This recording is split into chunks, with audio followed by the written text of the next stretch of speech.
امریکی صدر Donald Trump نے بھارت پر ٹیرف لگانے کا اعلان کر دیا۔ 1 اگست سے بھارت کو 25% ٹیرف ادا کرنا ہوگا۔ امریکی صدر ڈونلڈ ٹرمپ کے بھارت پر سنگین الزامات۔ کہا، بھارت نے ہمیشہ روس سے اسلحہ خریدا۔ روسی توانائی کا سب سے بڑا خریدار بھی بھارت ہی ہے۔ یوکرین جنگ میں بھارت کھل کر روس کا ساتھ دے رہا ہے۔ بھارت کی ٹریڈ پالیسی سخت ناپسندیدہ ہے۔ امریکہ بھارت کے غیر منصفانہ رویے پر خاموش نہیں رہ سکتا۔ ان وجوہات پر بھارت کو جرمانہ بھی ادا کرنا پڑے گا۔ تجارتی معاہدوں کی ڈیڈ لائن میں توسیع نہیں ہوگی۔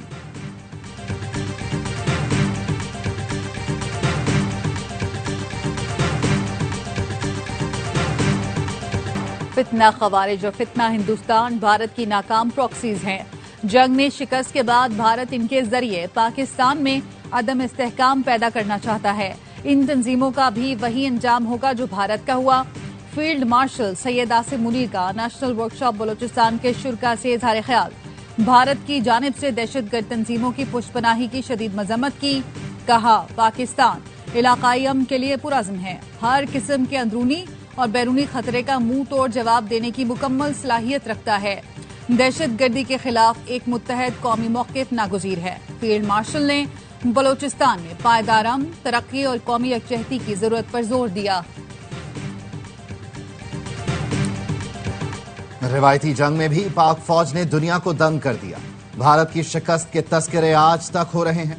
وزیر اعظم شہباز شریف کا وفاقی کابینہ اجلاس سے خطاب۔ کہا، فیلڈ مارشل نے فرنٹ سے لیڈ کیا، فضائیہ نے کمال کر دکھایا۔ سیکیورٹی فورسز دہشت گردی کے خلاف جنگ میں بڑی قربانیاں دے رہی ہیں۔ وزیر اعظم نے اسحاق ڈار کو کامیاب دورہ امریکہ پر مبارکباد دی۔ کہا، غزہ سے متعلق کانفرنس میں پاکستان کی جانب سے بھرپور آواز اٹھائی۔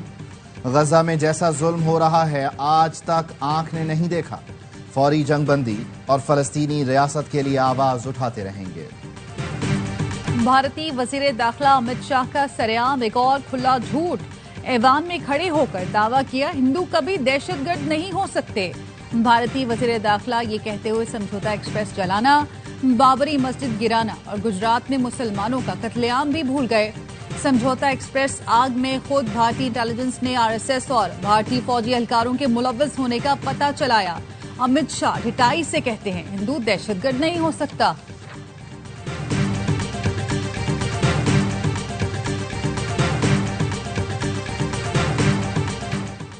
نام نہاد آپریشن مہادیو سے متعلق بھارت کا کوئی بھی دعویٰ اہمیت نہیں رکھتا۔ بھارتی وزیر داخلہ کا بیان جھوٹ اور تضادات سے بھرپور ہے۔ بھارتی رہنما عوام کو گمراہ کرنے کے بجائے اپنے فوجی نقصانات کو تسلیم کریں۔ ترجمان دفتر خارجہ کہتے ہیں، 6 اور 7 مئی کو بھارتی حملے میں معصوم افراد شہید ہوئے۔ بھارت اپنے کسی بھی اسٹریٹجک ہدف کو حاصل کرنے میں ناکام رہا۔ اندرونی سیاسی فائدے کے لیے کشیدگی کو بڑھاوا دینا خطرناک ہے۔ نام کے ساتھ لیجنڈ لگ گیا، مگر حرکت وہی چھوٹی اور اوچھی۔ پاکستان سے شکست کا خوف، بھارت نے میدان میں اترنے سے پہلے ہتھیار ڈال دیے۔ World champion ship of legends میں بھارت کا پاکستان کے خلاف سیمی فائنل کھیلنے سے بھی انکار۔ Table topper Pakistan walk over حاصل کر کے فائنل میں پہنچ گیا۔ بھارت نے راؤنڈ میچ میں بھی شاہد آفریدی کی شمولیت کا بہانہ بنا کر راہ فرار اختیار کی تھی۔ ایونٹ میں بھارت چیمپئنز کی کارکردگی انتہائی ناقص رہی۔ 5 میں سے صرف 1 میچ جیتا۔ خوش قسمتی سے سیمی فائنل کا ٹکٹ ملا۔ پاکستان چیمپئنز نے زبردست کھیل دکھا کر اپنے تمام میچ جیتے۔ دہشت گرد آبادیوں میں چھپ رہے ہیں، حملوں پر جوابی کارروائی میں شہری شہید ہوتے ہیں۔ وزیر اعلیٰ خیبر پختونخوا علی امین ڈنڈا پور کی اپیکس کمیٹی اجلاس کے بعد گفتگو۔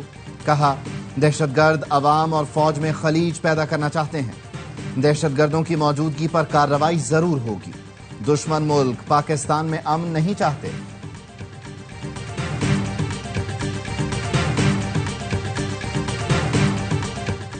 بھارت نے دریائے چناب میں پانی چھوڑ دیا۔ ہیڈ مرالہ کے مقام پر درمیانے درجے کا سیلاب، بہاؤ 1,76,000 کیوسک ریکارڈ۔ بہاؤ میں مزید اضافے کا خدشہ۔ سیالکوٹ، گجرانوالہ، گجرات، حافظ آباد، چنیوٹ، جھنگ سینکڑوں ایکڑ اراضی زیر آب آنے کا خدشہ۔ دریائے چناب میں 2 روز قبل پانی کا بہاؤ 70,000 کیوسک تھا۔ روس کے شہر کمچٹکا میں 8.8 شدت کا زلزلہ، عمارتیں لرز اٹھی، متعدد افراد زخمی، سمندری لہریں 3 سے 4 میٹر بلند ہیں، سونامی وارننگ جاری۔ گورنر کمچٹکا کا کہنا ہے 1952 کے بعد یہ شدید ترین زلزلہ ہے، شہریوں کو جان بچانے کے لیے بلند مقامات پر جانے کی ہدایت۔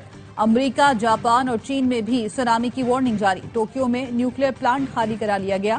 سونامی کی لہریں واشنگٹن، کیلیفورنیا، اوریگن سے ٹکرا گئیں، ہوائی سے ہزاروں افراد کو محفوظ مکان پر منتقل ہونے کی ہدایت۔ امریکی کوسٹ گارڈ کی جہازوں کو بندرگاہوں سے دور رہنے کی ہدایت۔ روس میں زلزلے کے دوران آپریشن تھیٹر کی ویڈیو نے دنیا کو حیران کر دیا۔ سرجری کے دوران تھیٹر کی زمین ہلتی رہی لیکن سرجنز کے ہاتھ نہ کانپے، پورے اطمینان اور دل جمعی سے سرجری میں مصروف رہے۔ عملے کے ایک رکن نے بستر پکڑ لیے کہ گرنے نہ پائے، دیواروں پر ٹنگی چیزیں گرنے لگیں لیکن عملے نے کوئی توجہ نہ دی۔ اسٹیٹ بینک کا آئندہ 2 ماہ کے لیے شرح سود 11% پر برقرار رکھنے کا اعلان۔ گورنر اسٹیٹ بینک جمیل احمد خان کہتے ہیں معاشی اعشاریوں میں بہتری آئی ہے، جی ڈی پی گروتھ 3 سے 4.25% رہے گی، مہنگائی 5 سے 7% رہنے کا امکان ہے۔ ادائیگیوں کے باوجود زر مبادلہ کے ذخائر بہتر ہو کر $14 ارب سے تجاوز کر گئے۔ ایکسچینج ریٹ کنٹرول کرنے سے ترسیلات زر میں $8 ارب کا اضافہ ہوا۔ آئی ایم ایف نے عالمی معیشت سے متعلق آؤٹ لک جاری کر دیا۔ پاکستان کی معاشی ترقی حکومتی اہداف سے کم رہنے کا امکان، 2026 میں معاشی ترقی کی شرح 3.6% ہو سکتی ہے۔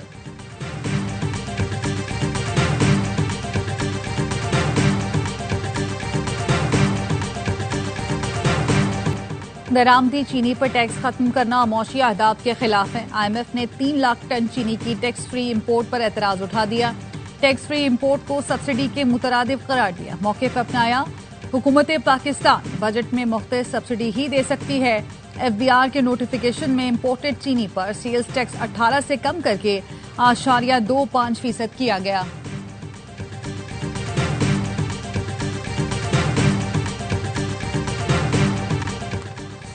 وزیر اعظم نے سرکاری حج کوٹا کم رکھنے کی تجویز مسترد کر دی۔ وفاقی کابینہ میں حج پالیسی منظور، تجویز آئی سرکاری کوٹا 40% رکھا جائے، وزیر اعظم نے مسترد کر کے 70% کر دیا۔ آئندہ سال پرائیویٹ حج کوٹا صرف 30% ہوگا۔ وزیر اعظم نے کہا حجاج کرام کو ہر قسم کی سہولتوں کی فراہمی یقینی بنائی جائے گی۔ وزیر برائے مذہبی امور نے بتایا تخمینہ 11.5 سے 12.5 لاکھ روپے ہوگا۔ 2026 میں 1,79,000 سے زائد پاکستانی فریضہ حج پر جا سکیں گے۔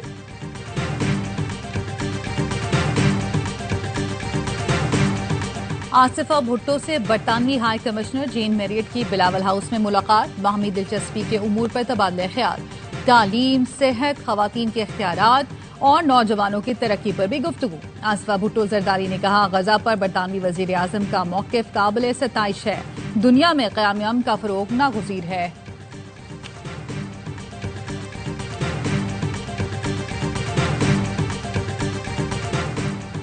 خیبر پختونخوا میں سینٹ کی نشست پر ضمنی الیکشن، پیپلز پارٹی کا لیگی خاتون امیدوار کے حق میں دستبردار ہونے کا فیصلہ۔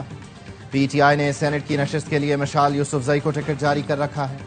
چیئرمین پی ٹی آئی کی اپنے دیگر امیدواروں کو دستبردار ہونے کی ہدایت۔ خیبر پختونخوا میں خواتین کی نشست پر سینٹ کا ضمنی انتخاب کل ہوگا۔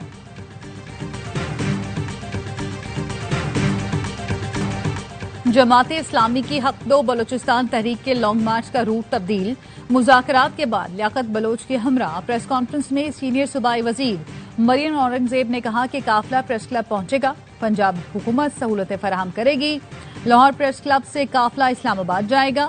وزیر اعظم کا شکریہ ادا کرتی ہوں جنہوں نے وزیر اعلیٰ پنجاب کی درخواست پر کمیٹی تشکیل دی۔ محسن نقوی، رانا ثنا، عطا تارڑ، طلال چودھری، جام کما وفاق کی کمیٹی کا حصہ ہوں گے۔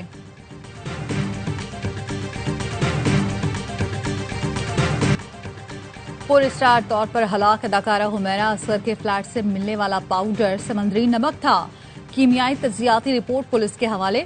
تفتیشی ٹیم نے 5 مختلف پیالوں سے نمونے لیے تھے، کچن سے ملنے والا نمک پیالوں سے مختلف نکلا۔ سمندری نمک کو بدبو کم کرنے کے لیے رکھا گیا یا کوئی اور وجہ تھی، یہ پتہ نہیں لگایا جا سکا۔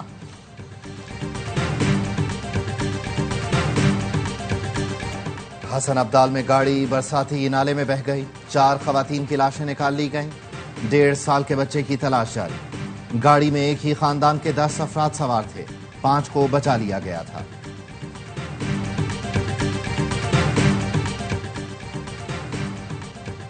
گلگت بلتستان میں لینڈ سلائیڈنگ کی زد میں آنے والی جرمن کوپیما کی لاش مل گئی۔ جرمن کوپیما زخموں کی تاب نہ لا کر دم توڑ گئی۔ ترجمان جی بی حکومت کا کہنا ہے جرمن کوپیما 6000 میٹر بلند لیلا پیک پر حادثے کا شکار ہوئی تھی۔ جہاں لاش ملی وہاں ہیلی کاپٹر نہیں پہنچ سکتا تھا۔ بھارتی انتہا پسند کی برطانیہ میں مسلمانوں کو بدنام کرنے کی ناکام کوشش۔ اللہ اکبر کا نعرہ لگا کر طیارہ تباہ کرنے کی دھمکی دینے والا مسافر ہندو نکلا۔ لندن سے گلاسگو جانے والی پرواز میں خوف و ہراس، ایک مسافر نے اسے دبوچ کر پٹخ دیا۔ بھارتی شہری ابھے نائک امریکہ اور ٹرمپ مرد آباد کے نعرے بھی لگاتا رہا۔ ہنگامی لینڈنگ کے بعد پولیس کے حوالے کر دیا گیا۔ پاک بحریہ کے جہاز شمشیر کی امریکی بحریہ کے فٹز جرالڈ کے ساتھ شمالی بحرہ ہند میں مشق کا مقصد دونوں بحری افواج کے درمیان باہمی تعاون کا فروغ تھا۔ مشق کا انعقاد دونوں افواج کے میری ٹائم سیکیورٹی اور علاقائی استحکام کے لیے عزم کا مظہر ہے۔ غزہ پر قابض اسرائیلی فورسز کی دہشت گردی، دیر البلح میں رات بھر ڈرونز، روبوٹ اور ٹینکوں سے حملہ، 24 گھنٹوں میں مزید 83 فلسطینی شہید ہو گئے، درجنوں زخمی۔ شہداء میں خوراک اور امداد کی متلاشی 19 فلسطینی بھی شامل۔ مغربی کنارے میں فائرنگ سے 2 فلسطینی جان سے گئے۔ 7 اکتوبر 2023 سے جاری اسرائیلی حملوں میں شہید ہونے والوں کی تعداد 60,000 سے تجاوز کر گئی۔ شدید غذائی قلت پر بین الاقوامی اداروں نے وارننگ جاری کر دی۔ کہاں فوری اقدامات نہ کیے گئے تو بڑی تعداد میں اموات ہو سکتی ہیں۔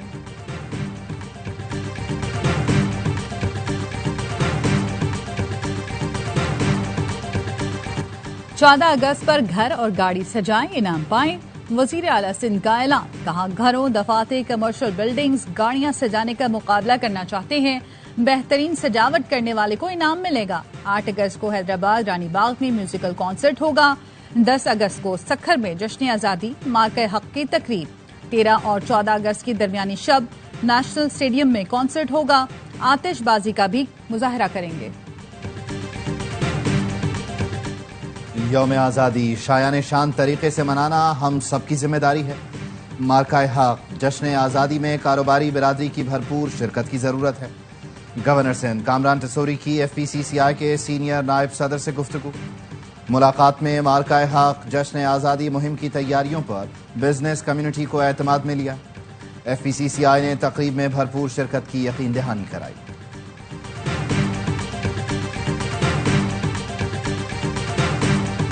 لاہور کے اورنج لائن میٹرو ٹرین منصوبے پر پہلی خاتون ڈرائیور تعینات۔ وزیر اعلیٰ پنجاب مریم نواز کی ندا صالح کو مبارکباد، نیک تمناؤں کا اظہار کیا۔ کہا ندا صالح جیسی بیٹیاں ہم سب کا فخر ہیں، بیٹیاں کسی سے کم نہیں، مساوی مواقع فراہم کرتے رہیں گے۔ کراچی کی یونیورسٹی روڈ پر لوگوں کی مدد کرنے والے مزدور رجب عورتوں، بچوں، بزرگوں کو سڑک عبور کرنے میں مدد کرتا ہے۔ کہتا ہے گاڑیاں روکنے کا صلہ شاباش تو کبھی ڈانٹ میں بھی ملتا ہے۔ شہری کہتے ہیں عملے کی تعیناتی سے روڈ کراس کرنے میں مدد ملتی ہے۔ اسپین میں ایئر شو کے دوران فائٹر جیٹ کا پرندوں کے غول سے سامنا۔ ساحل پر کرتب کے دوران پائلٹ خطرناک صورتحال سے دوچار ہو گیا۔ پرندے اچانک پرواز کے دوران سامنے آ گئے۔ پائلٹ کی مہارت، ڈولتے طیارے کو ٹکراؤ سے بچایا، گرنے بھی نہیں دیا۔ خطرناک حادثہ ہوتے ہوتے رہ گیا۔ محمد عباس کی فرسٹ کلاس کرکٹ میں 800 وکٹیں مکمل۔ ٹرین برج میں قومی پیسر نے سمرسیٹ کے خلاف سنگ میل عبور کیا۔ عباس کارنامہ انجام دینے والے 5ویں پاکستانی بالر ہیں۔ PCB نے بھی مبارکباد دی۔ اور ویسٹ انڈیز کے خلاف T20 سیریز کے لیے وقت کم، مقابلہ سخت۔ لارڈ ہل میں دوسرے روز بھی قومی اسکواڈ کی پریکٹس۔ ہیڈ کوچ مائک ہیسن کی نگرانی میں طویل ٹریننگ سیشن میں حصہ لیا۔ پاک ویسٹ انڈیز پہلا میچ جمعے کو کھیلا جائے گا۔